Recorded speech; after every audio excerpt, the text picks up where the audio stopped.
औज़ुबिल्लाहिमिनश्शैतानिर्रजीम बिस्मिल्लाहिर्रहमानिर्रहीम रब्बि इश्रह ली सदरी व यस्सिर ली अमरी वहलुल उक़दतम मिन लिसानी यफ़क़हू क़ौली। वोट किसको दें,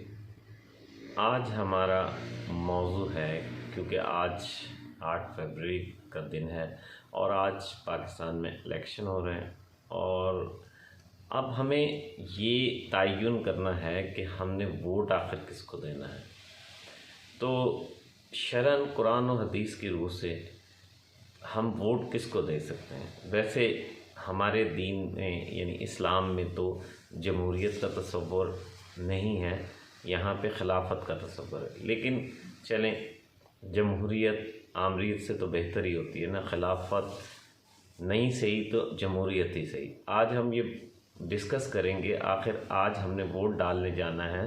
तो किसको वोट डालने जाएं। आप देख रहे हैं मेरा यूट्यूब चैनल दीन और दुनिया, इसमें दीन की दुनिया की सब बातें होती हैं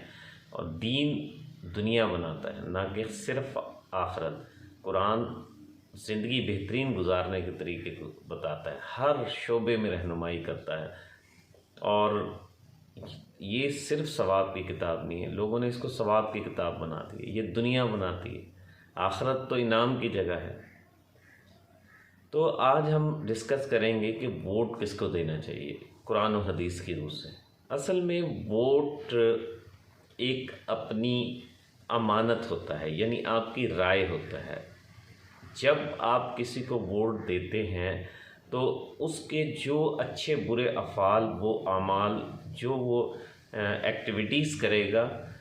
आप उसके अंदर हिस्सेदार होंगे। ये वोट देने से पहले ये सोच लेना चाहिए बड़े गौर व फिक्र से कि आया यानी कल रोज़े महशर अल्लाह ताला के हाँ जिसको आप वोट देते हैं, अगर उससे जो भी गलतियाँ सरजद होती हैं, जो भी चीज़ें सरजद होती हैं, वो उसमें आप भी शरीक होंगे, आपसे भी जवाब लिया जाएगा कि क्या वोट देते वक्त तुमने ऐसे शख्स को चुना था जो दीनों दुनिया दोनों को जानता हो, ना कि सिर्फ दीन को जानता हो, ना कि सिर्फ दुनिया को जानता हो, क्योंकि दीन दुनिया बनाता है। अच्छा, अब हम जिस वक्त वोट देने जाएं उससे पहले आजकल तो ये चीज़ बहुत आसान हो गई है, हम कोशिश करें कि अपने मोबाइल पे एक गूगल पे सर्च डालें, तमाम पार्टियों के मैनिफेस्टो, उनके जो मंशूर है, मंशूर वो एक दस्तावेज़ होती है जिस पे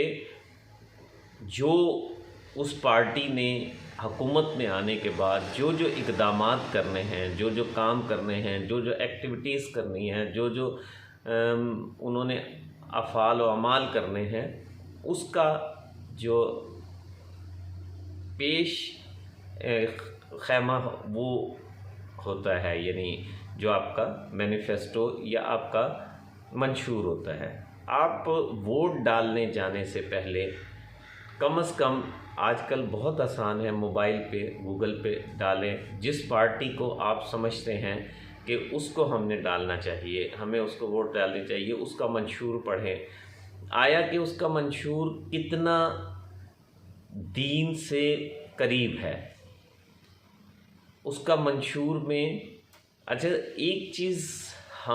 एक चीज़ क्लियर कर लें, हम वोट डालते हुए ये सोचते हैं कि इसने क्या बनाया, इसने क्या किया, इसने क्या। देखें, ये जो आप वोट डालने जा रहे हैं, ये वोट उनको सोच के जहन में ना बनाएं जिन्होंने गलियां बनाई, सड़कें बनाई, जिन्होंने ये इस किस्म की चीज़ें, मकसद है जो नज़र आने वाली चीज़ें बनाई हैं, उनको वोट डाल दें आप कि इन्होंने ये सड़कें बनाई हैं, ये महल बनाए हैं, ये बाज़ार बनाए हैं,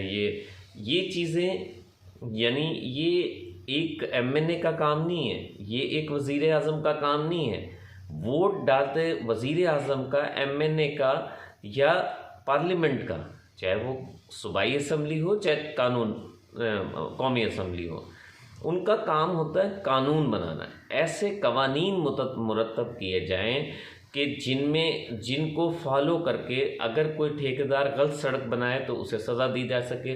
और अगर कोई अच्छा काम करे तो उसे इनाम दिया जा सके, अगर कोई अफसर बेईमानी करे तो उसको सज़ा दी जा सके, अगर कोई अच्छा काम करे तो उसे ईमानदारी के सिले में इनाम दिया जा सके। और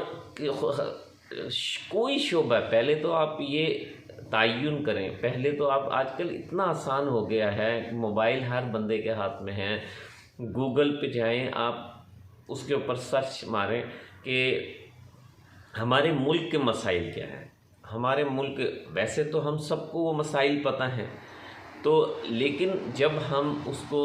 स्पेशली पढ़ेंगे, हमारे मसाइल क्या हैं, उनकी बेखनी कैसे की जाए, बेस क्या है, उनके वजूहात क्या हैं, तो वो जो वजूहात आपको पता चलेंगी, आप देखें कि किस पार्टी का मंशूर में वो चीज़ें शामिल हैं, जो मसाइल जो वजूहात मुल्क को पीछे लेके जा रही हैं बजाय आगे ले जाने के। अब आप गौर करें कि एक मिसाल की बात है, एक बंदा है वो कानून बनाता है, वो सड़कें गलियाँ या महल मुनारे नहीं बनाता, तो ये उसका काम ही नहीं था, ये तो लोकल गवर्नमेंट का काम था। अगर वो ऐसे कवानीन बनाता है, अच्छा बनाता है नहीं, अल्लाह भी, रिज़ल्ट तो अल्लाह के हाथ में, बनाने की कोशिश करता है। ये देखें कि अगर वो पार्टी पहले हुकूमत कर चुकी है या पहले बरसरे इक़्तिदार रह चुकी है, तो आप ये देखें कि उसने अपने मंशूर पे कितना अमल किया है और उसका मंशूर असल में है क्या। अगर वो आप समझते हैं कि दीन के मुताबिक है और उसके मुताबिक इस मुल्क को आगे ले जाया जा सकता है, इस मुल्क को तरक्की दी जा सकती है, इस मुल्क को कामयाबी की राहों पे गामज़न किया जा सकता है, तो अगर वो बढ़ सकता है, ऐसे कवानीन उसने बनाए हैं या बनाने की कोशिश की है, नहीं बना सका, रिज़ल्ट अल्लाह ताला अपने हाथ में रखता है, इंसान को कोशिश करने को कहता है। मोअज़्ज़ज़ व्यूअर्स, एक बात याद रखिएगा कि जब आप वोट डालने लगे, आप ये देखें कि अल्लाह ताला की ज़ात, कुरान पाक को पढ़ के देखें, कुरान पाक में हमें फरमाती है कि पूरी कौम लूत को तबाह कर दिया, पूरी कौम समूद को तबाह कर दिया, लेकिन अल्लाह कहता है कि जो अल्लाह के नेक बंदे थे उनको मैंने बचा लिया, और जो अल्लाह के नेक बंदे नहीं थे, चाहे वो हज़रत लूत अलैहिस्सलाम की बीवी थी, उनको भी नहीं बख्शा, हज़रत नूह अलैहिस्सलाम के बेटे को भी नहीं बख्शा। यानी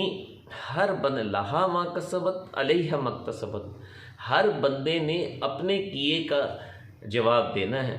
अब हम हुकूमत में तो नहीं है, हम जो लोग हुकूमत में उन्हें ये सोचना चाहिए, और जो सिर्फ वोट डाल सकते हैं वो उस वक़्त आप ये समझें कि एक हाकिम होते हैं। आप वोट डालने से पहले अपने आप को हाकिम के पैमाने में, वज़ीर आज़म के पैमाने में, MNA के पैमाने में, MPA के पैमाने में रखें कि अगर मैं इसकी जगह हूँ तो क्या करूँगा और मेरा मैनिफेस्टो क्या है, मैं क्या किस बिना पे इतना बड़ा कदम उठाने जा रहा हूँ। अच्छा, वो जब आपको अपना ज़मीर, आपका दिल, आपका दिमाग इजाज़त दे कि ये जो मैं बना रहा हूँ अपने अक्ल शऊर के मुताबिक बेहतरीन है, तो उसी खाके पे उस शख्स को परखें जिसको आप वोट डालने जा रहे हैं। अगर उसके बाद अगर वो कोई गलत हरकत करता है या वो अपने मंशूर पे अमल नहीं करता, मैनिफेस्टो पे अमल नहीं करता, तो इसके तरीके हैं। अगर वो लोग, उस अपोजिशन है वो भी उन पे अमल नहीं करती, तो कोई बात नहीं, आपने अपना काम पूरा कर दिया। आपको अल्लाह ताला ने इतना अख्तियार दिया था वोट डालने का, आपने वोट डाल दिया और उस शख्स को डाला अपनी ज़मीर के मुताबिक। यहाँ पे एक बड़ा अजीब सा ट्रेंड फैल गया है। असल में ये ट्रेंड अजीब है कि लोगों को जो अपनी वफ़ादारियाँ तब्दील करते हैं, जो अपनी पार्टियाँ तब्दील करते हैं, उन्हें लोटे कहने शुरू कर दिया। हालांकि जमहूरियत का असल मकसद ही यही है कि कोई शख्स जो भी डिलीवर ना करे, आप उसकी पार्टी को छोड़ दें, आप उसकी पार्टी को रिजेक्ट कर दें और किसी दूसरी पार्टी जिसका मैनिफेस्टो अच्छा है, जिसका मंशूर अच्छा है, उस पार्टी के नुमाइंदे को चुनें। अगर वो भी अच्छा नहीं करता तो उसको भी छोड़ दें, तो किसी और पार्टी के नुमाइंदे को चुनें, सबको मौका दें। यानी लेकिन कोशिश ये करें कि पहले उनका मंशूर तो देखें कि उनका सोचने का अंदाज़ क्या है, कितना दीन से मुताबिकत रखता है, कितना दीन के करीब है। और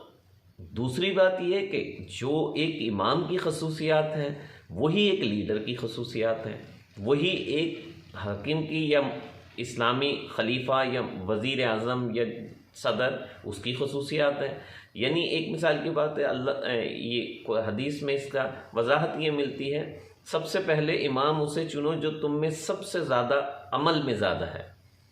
तो अगर अमल में सब बराबर हों तो जो इल्म में सबसे ज़्यादा है, जो इल्म में भी सब बराबर हों तो जो जिस्म और ताकत और ख़ूबसूरती में सबसे ज़्यादा है, अगर वो भी सब बराबर हों तो फिर उसका कुरानंदाजी की जाए या वोटिंग की जाए। उस तरीके से आप इसी पैमाने पे ये मुकम्मल एक बाब है, आप पढ़ सकते हैं, क्योंकि ये अब कोई मामूली बात नहीं करने जा रहे। अगर इस मुल्क में इस हाकिम कोई जुल्म करता है तो उसमें आप भी शरीक हैं, अगर वो कोई बददियानती करता है तो उससे आपसे भी पूछ होगी, अगर कोई बेईमानी करता है तो आपसे भी पूछ होगी कि, लेकिन अगर उसका मैनिफेस्टो इन सब चीज़ों से बालातर है और उसके बाद वो करता है तो फिर आपको अपने किए का मिलेगा, उसको अपने उसके किए का मिलेगा। तो डियर व्यूअर्स, ख़ास तौर पे जब वोट डालने जाएं तो इस चीज़ का ख्याल रखें कि कौन कितना अहल है, किसका मैनिफेस्टो क्या है, किसका मंशूर क्या है और कितना उसने उस मंशूर पे अमल किया है। मिलते हैं एक और प्रोग्राम के साथ। अस्सलाम वालेकुम व रहमतुल्लाह।